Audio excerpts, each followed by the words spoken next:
For more than 2 decades, we've been educating our listeners about financial topics that are most important to you.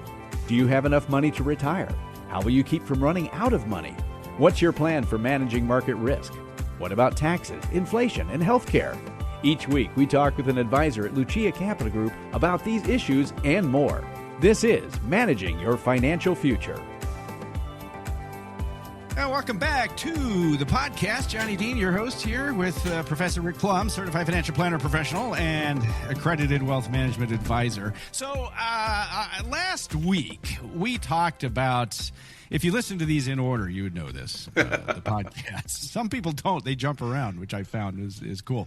But anyway, last week we talked about this RMD withdrawal strategy, Rick, and pretty much we pretty much ripped it apart as a warning to those who don't like to see their monthly cash flow reduced because of bad market conditions. And of course, we offered our own potential solution to that, which you might have guessed was the bucket strategy.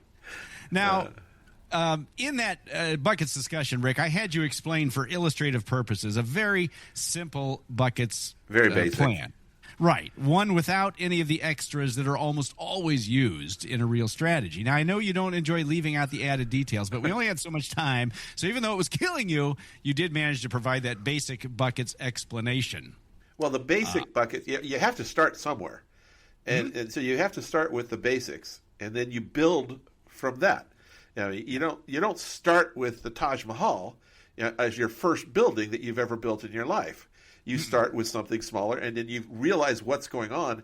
And as you understand all the aspects of what's going on, you build to suit the plans of the individual who is your client.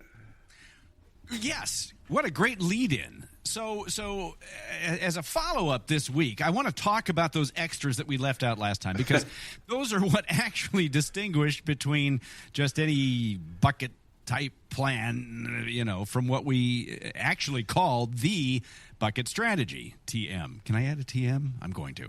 Anyway, so I like to present this topic as a discussion of, and you know about this, the science of the bucket strategy versus the art of the bucket strategy. Why do I do that? Because I read this. It's been said that the difference between science and art is basically this. Science can be taught, but art has to be experienced. Science has formulas, numbers, calculations, laws. None of those things change. They are what they are. But art, it's got emotions and feelings and preferences and nuances, all that stuff. And, Rick, we sometimes talk about rules versus guidelines, and the most common one that you've brought up is the 4% rule. But there's a reason we call it a guideline. See, a rule is a science. It doesn't change. But a guideline is art, and it changes based on potentially dozens of factors, all of which have to be recognized by the financial advisor. And I know you would agree with that assessment of it. Yes, I do. I was discussing a plan the other day. The science of it was the dollar amounts, the amount that we were putting into bucket 1, 2, 3. So we came up with the same science part of it. But then the art came in. Which assets go where? Do we use IRA or personal money? Do we convert? How do we do this, that, or the other thing? And that is, that's an interpretation of what you want to have happen. And that's a feeling. And so it's trying to tap into the feelings of the person that you're doing this for, or yourself, and say, which one of these? Now, no matter which way I do it, it's going to be okay. Which way is going to be more okay? Which way is going to make me feel better? And this happened to revolve around conversions. Would converting some now to help the potential heirs and or survivor issue be better than not converting today? And then this was not a clear-cut, significant advantage of one way or the other. This was, it could go either way a little bit. And we had difference of opinions. My picture that I painted, I thought was beautiful. And so my art was just glorious. The person I was talking with, who was another advisor, didn't like my art so much, and he wanted a different shade, so to speak, a different color here or there. But the basic picture was the same. Yeah. The amount in bucket 1, 2, 3, and such was the same dollar amount. The science was there. It was done. We knew it. The client would be okay. The embellishments, or whatever you want to call it, the art, made it look better to me one way, and it made it look better to somebody else another way. You know, you're absolutely right. You can spend a lifetime, I think, proving the science of why something should or shouldn't be, but the art part of the equation can absolutely tear you into the ground. So we'll get into this stuff. I want to take the bucket strategy and talk about why it's essential to work with someone who knows both the science and the art, like you do, Rick. Now, we're going to focus on the art part of it mainly, but let's just for a moment talk about the science part of the bucket strategy. What would you say makes it a science? I know time segmentation of assets would probably be one, but what would you say are the bones of it? Well, the basic math is that's one thing I like about math. The rules don't change. Unless you get around a black hole, I guess, then things kind of change. But I don't think I'll experience that in my lifetime. The math is the math. If we need $40,000 a year, we know how much. Now, there's even a little bit of art to the science, but we'll get into that in a minute. But the science is there.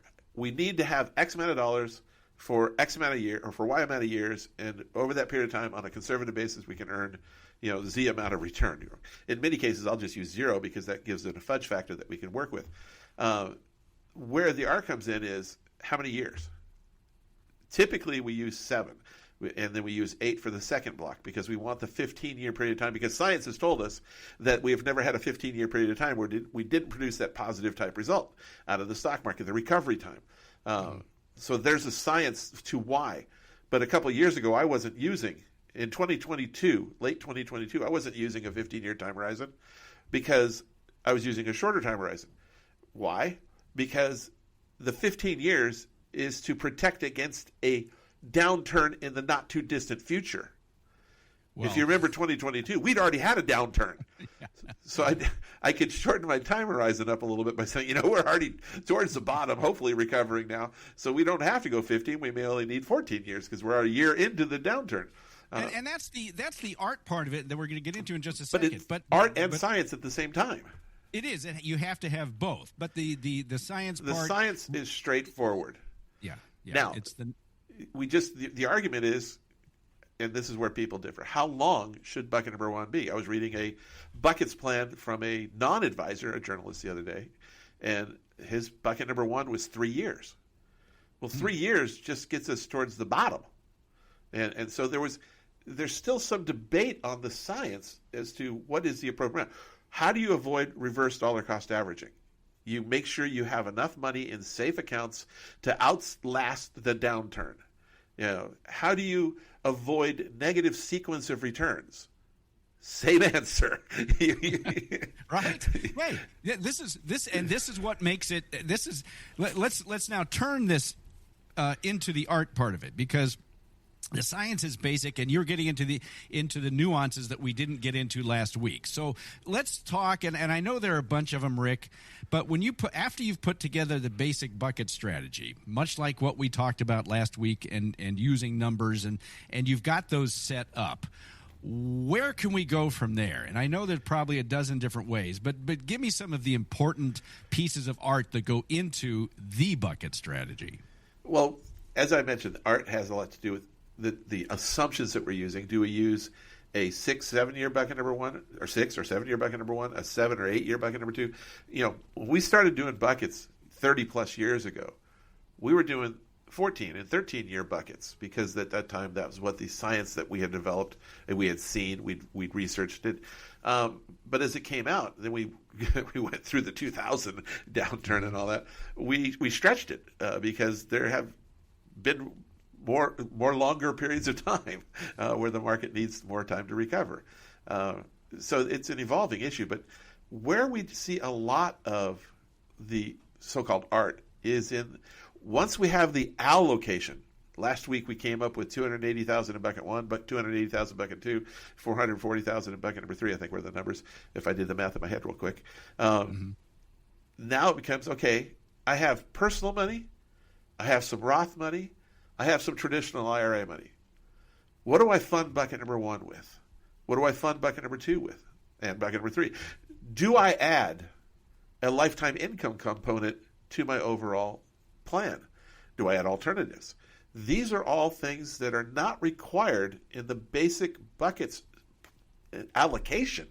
We know that with the buckets out, but we can maybe add benefit by adding some of these other things. First off, do we need lifetime income?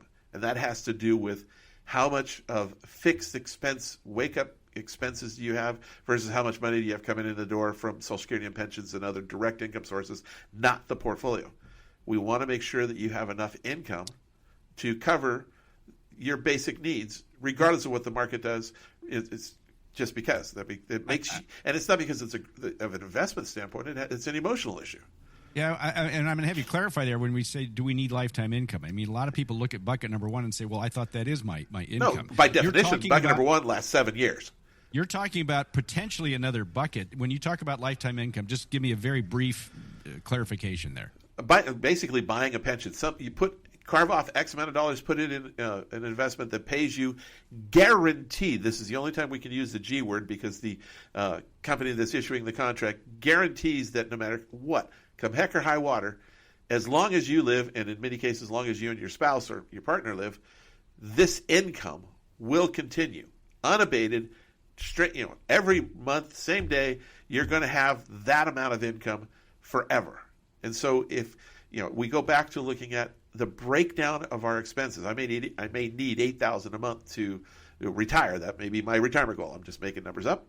But of that $8,000, some of it is fluff that I need some this year. Maybe I need more next year. Maybe I need a little less the next year. It's got some variability to it. It's choices. It's lifestyle. And it's stuff that I want to do, but maybe I don't want to do it. I don't know. It's something I think I want to do. But the other part of it is stuff I got to do. I got to pay my property tax or rent, my mortgage if I have it. I've got basic food, gas, electric, energy, insurance, things of that nature. I got these expenses, whether I have any fun or not. I want to have enough cash flow from guaranteed sources. And I'm going to include Social Security as a guaranteed source, my pension as a guaranteed source. And then if my pensions and Social Security are more than my fixed expenses, I'm not too worried about the lifetime income. But if I have $4,000 a month of guaranteed income, but my fixed expenses are $5,000 a month, it'd be really nice to have another $1,000 a month or so of guaranteed income. So I'm going to carve off a piece of the portfolio to satisfy that need and then rebucketize the rest. Bucket number one is not lifetime income. By definition, bucket number one lasts for how many years? We were just arguing, or I was arguing with myself, 5, 6, 7 years. That's not I'm hoping that's not a lifetime. Well, we assume that it's not. I'm assuming I'm going to make it a little more than that. I hope a lot more, but we will see. And it's just so. How do we go about developing the plan overall? So there is science to it, but there's art to that science as well.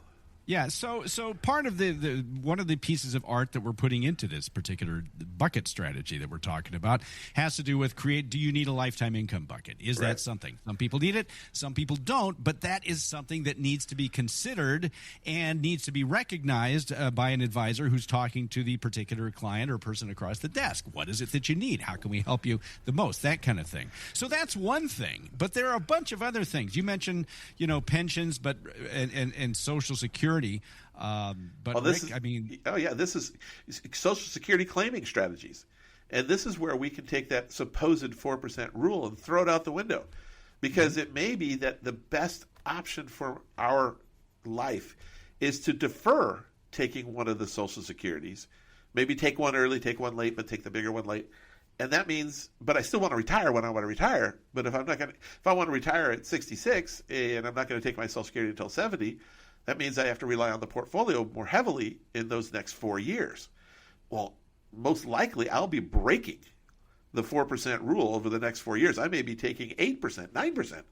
But then at 70, when I turn on my big-time Social Security, I may be able to, at that point, even with bringing the portfolio down a little bit over the next 4 years, drop my distribution rate to 2 or 3%, and then live a long, prosperous, healthy life. That's the goal when you defer your Social Security, because it takes a little while to break even, folks. If you don't think you're going to make it, you and your spouse are going to, your spouse are going to make it into your 80s, or that benefit will make it into what your 80s would be, late 80s.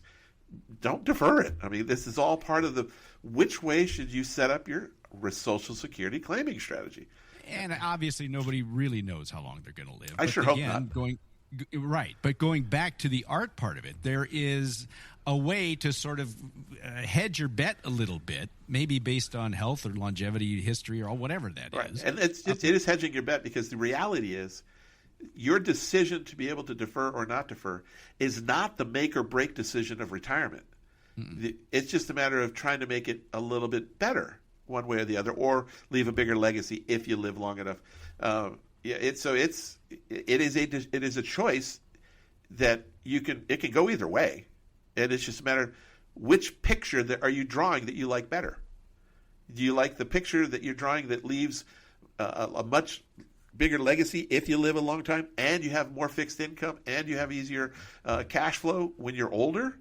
Or do you, for some reason, think that you're not going to live as long and therefore feel that taking it early, it makes more sense? Yeah, and Social Security claiming strategies go along with pension pension options. strategies are different because, you don't usually have as much deferral of, it gets bigger after X date. It's more of how much of a survivor benefit do I need to leave for my spouse, my partner.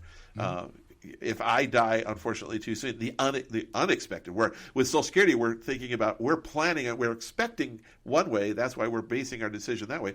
With survivor options, you're basically doing worst case scenario planning, but it's all part of which option do we take? Do we take the life only, and because we have enough money for the survivor, or we already have a big life insurance policy in place to replace it, or do we take the full joint and survivor 100%?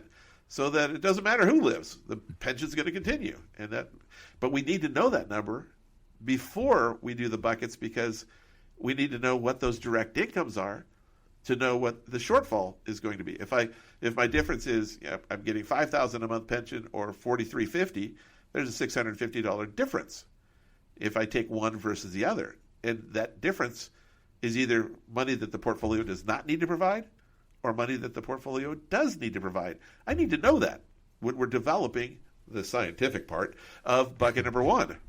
Well, here they are with the art and the science working hand in hand again. But you cannot do the science without the art part of it. I mean, you've mentioned a potential lifetime income, extra income, lifetime income bucket, purchasing a pension.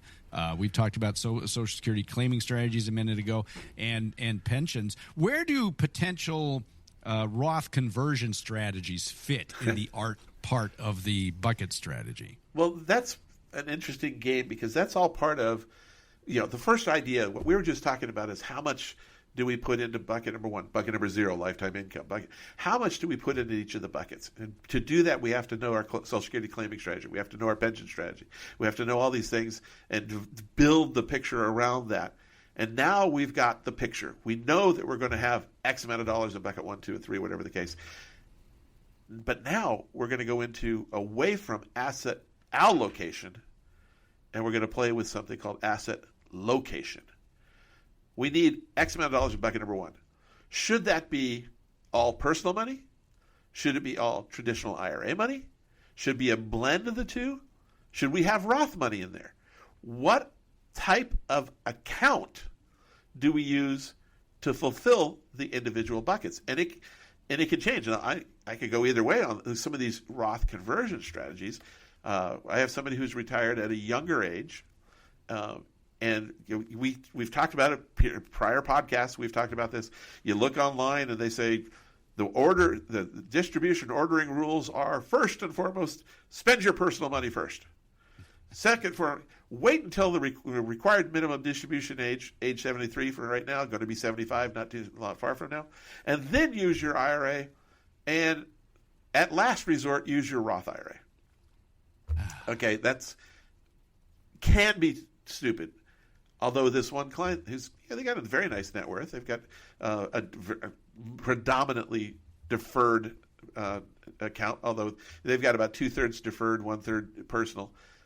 we set it up exactly like that. We are living on personal money, and they would normally, if they hadn't been doing anything else, be in a very low income tax bracket. But we're using that low income tax bracket to convert. We're using it to convert $100,000 a year into Roth IRA. We're using up that 12% income tax bracket before the Social Security kicks in. We've layered in different artistic, standpoints. You could either use the IRA to live on, drawing it down between now and when they want to take their Social Security, or we could use personal money, draw it down, and build up Roth. We've decided that building up Roth compared to building up personal money is going to be a better deal. Amazing. And now you see, when you mentioned a moment ago, you say, well, the idea is, well, always, defer. Don't pay your tax. Don't pay tax before you have to. Keep deferring. That is somebody trying to take what should be an art and make it into a science, make it into a rule. And it seems to me, rules are fun. People tend to like them because rules exempt you from second guessing your decisions, okay? But let me tell you, in the trenches, as you just mentioned right now, there are no rules, there are only guidelines. And that's what I find fascinating about this. I was having this discussion, we'll get into another form of art, and that is when to reset I call it resetting the buckets. Mm-hmm. Bucket number one, in our example last week, we had 280,000. We're spending 40,000 a year. So it's coming down 240, 200, 160. At what point do we refill it? At what point do we refill bucket number? And where do we get bucket number? How do we go about what we call value averaging in some respects? Now, how you do that and when you do that partially is determined by what you've used in bucket number two. Because if you've used a guaranteed account that has a principal guarantee that can't drop, you can go further into bucket number one, almost to the, if you want, all the way to the end of bucket number one before refilling it. Because you know that bucket number two can't drop in value. On the other hand, if you're trying to be a little more aggressive, you're using a balanced portfolio that should outperform the guaranteed portfolio, but has volatility. I don't want to have all of my bucket number two ready to go in year 6 and then not rebalance, not value average, not refill bucket number one, just in case we hit a very bad time horizon. And like 2007 to 2008, 2008 to 2009, the market, my balanced portfolio dropped 25% before I could get it into bucket number one.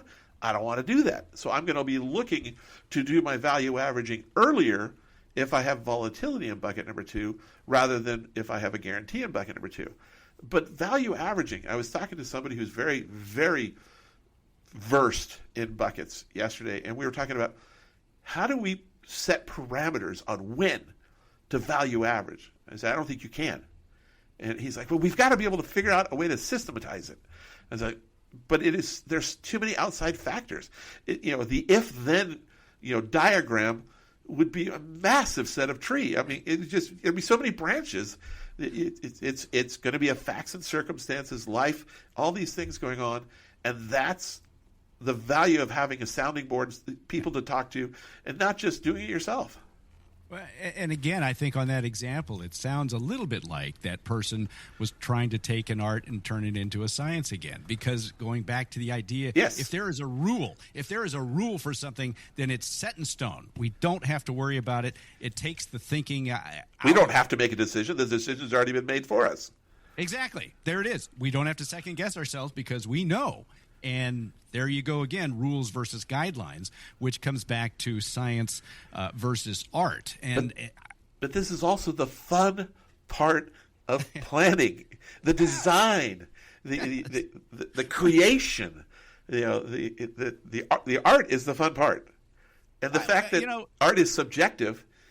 The gentleman I've been talking about, he and I get into these debates on the art all the time. And neither one of us are right or wrong. We have our own picture, and they're both right. Just mine are more right. But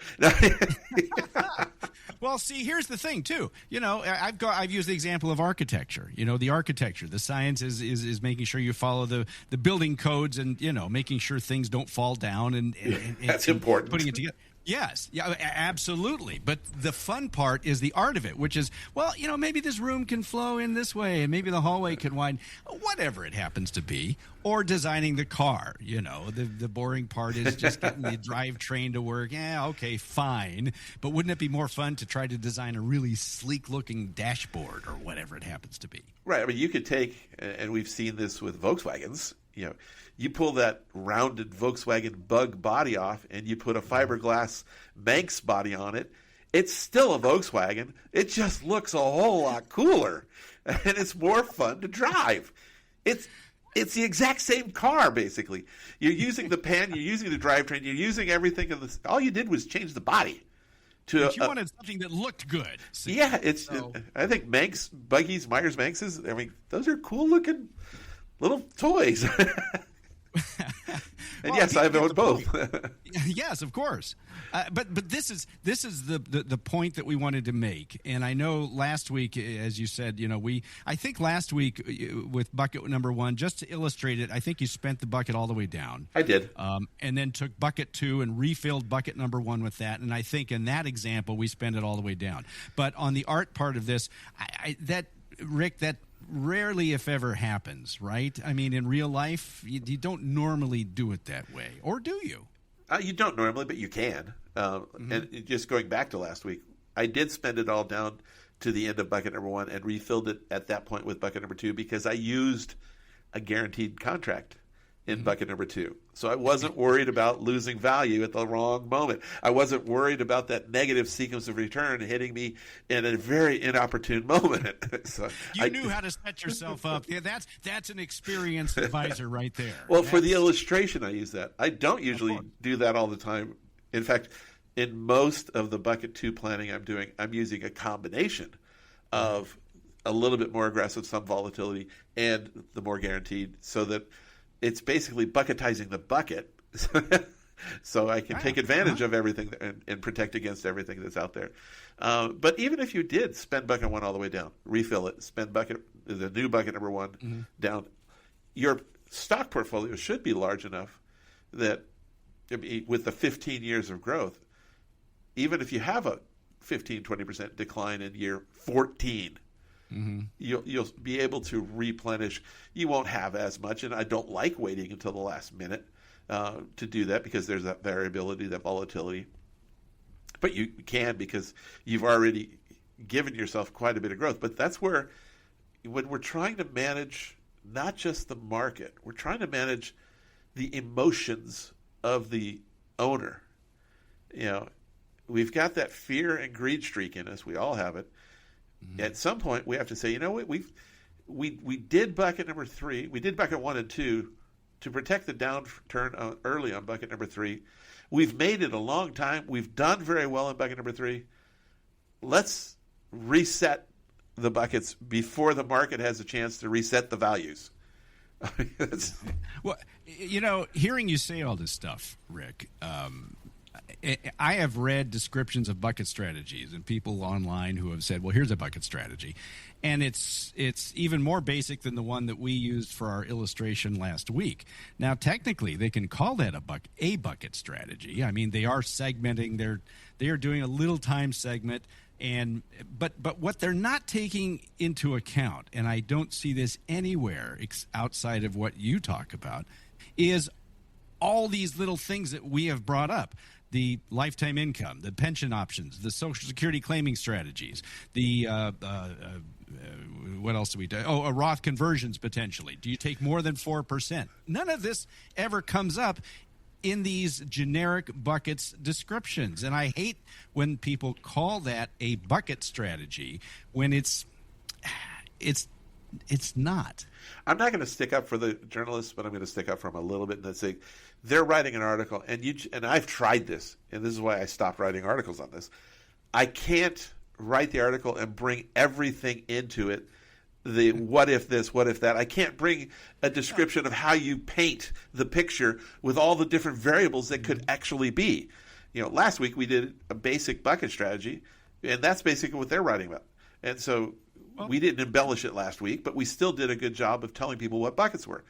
This week we're going deeper into the art of it, as we call it, but there's so many things to look at, and there's so many things to play with, so many levers, so many shades of white to use on our kitchen walls. It's just if there were journalists out there who could explain just the basics, and I understand exactly what you're saying because we didn't have time last week either, but if they could explain just the basics in the way that you explained it last week, where there is a bucket 1, there is a bucket 2, there is a bucket 3, and this is how it's spent down, and here's why we're doing it. I don't think you do the bucket strategy a service. I don't think people do the bucket strategy a service when they leave out even some of the most basic stuff that you talked about last week. Right. Now, and we were before we got off on that tip, one of the artistic points is we started onto it, the tax situation, how much, the location, which assets go where. And the problem that most people have with that is that they don't know taxes. Mm-hmm. Taxes are a foreign world to most, and how the tax return works, and how this number affects that number, and affects your bottom line number. And it's not easy. The tax and asset location has a lot to do with the taxability of what's happening. And it is complicated. It is difficult. And depending upon how your portfolio is comprised, if you've got all IRA money, it's pretty straightforward. Now it's just whether or not we accelerate and do Roth conversions or not. But if you've got a good size, maybe you got a $2 million portfolio, half of it's deferred and half of it's personal money. Well, when we're doing tax projections, we have to make assumptions on what that personal money is earning. Even if we're not spending it, if it's in bucket number 3, if it's in bucket number 2, what is it earning? Because that's part of the overall tax calculation. And unfortunately, bucket number 3 can be all over the map. True. And so it's hard to project that. But it done right, and if you follow certain guidelines, you can get close and have a much better understanding of it, of what will happen as you go along. And it's just, it will paint its own picture as the year goes by, and become a much clearer idea of what's happening. Well, you have to know what you're doing, and that's why I wanted to talk about this today. I think I said at the end of last week that you're champing at the bit to go into some of the details, and so I thought it would be a good idea to, follow that up with that, because if you're trying to do this stuff yourself, I mean, anybody can just time segment their assets. It's not that hard. It's science, but it's not rocket science. But you have to include all this other stuff that Rick just talked about, because otherwise it's just not, it's probably not going to work. Setting it up correctly saves so much anxiety down the line. And it does help because you know what to expect. You've got your if-thens set up. Mm-hmm. If the market goes up 20, 30%, we pull some money off the top and put it over here. If it doesn't, we don't worry about it. We know we've got our income covered. If that, and it's done. And now we're only looking for opportunity. But once you take the fear out of it, now it's just a matter of, ooh, this looks fun. What can we take an opportunity with? Come on. That's all part of it. Now, just to wrap this up, because we're about out of time, the reason we talk about this is because, and I emphasized this last week, your strategy has to work in the real world, not just on some kind of spreadsheet. If it looks good on paper, I think we said this, but it falls apart when the markets drop or whatever, something happens in your life, then it wasn't a good plan. It wasn't a strategy. That's why you need to combine both sides, the science of the math and the art of applying it to real people and their goals, etc. If you want to talk through how a plan like that might work or look in your own situation, bucket strategy, you can reach out to the advisors at Lucia Capital Group, 800-644-1150. 800-644-1150. Professor Plum, as I remind you all the time, heads up the financial planning department and has a hand in these strategies, but they all work together as a kind of brain trust. I know, Rick, you do work with a lot of people on this as a team, but you've done a bucket strategy or two over the years. So 1 or 2 a day. Yeah. Well, experience counts, and that's the other thing that I wanted to emphasize here. Don't forget, you can also visit luciacap.com, LUCIACAP.com. While you're there, make sure you check out our downloadable guides. We got resources on retirement income, bucket strategy, yes, estate planning, Social Security, and a few other topics that we cover here on the podcast. Just use the search bar on the upper right. You can download them for free. Don't forget to subscribe to the podcast. You do not want to miss an episode. Find us on Apple Podcasts and Spotify, and subscribing makes sure that each new episode shows up automatically in your feed. So be sure to do that. We are out of time. Great show. Thank you for Professor Rick Plum, certified financial planner professional and accredited wealth management advisor. I'm your podcast host, Johnny Dean. Thanks for listening. We will talk to you all again next week.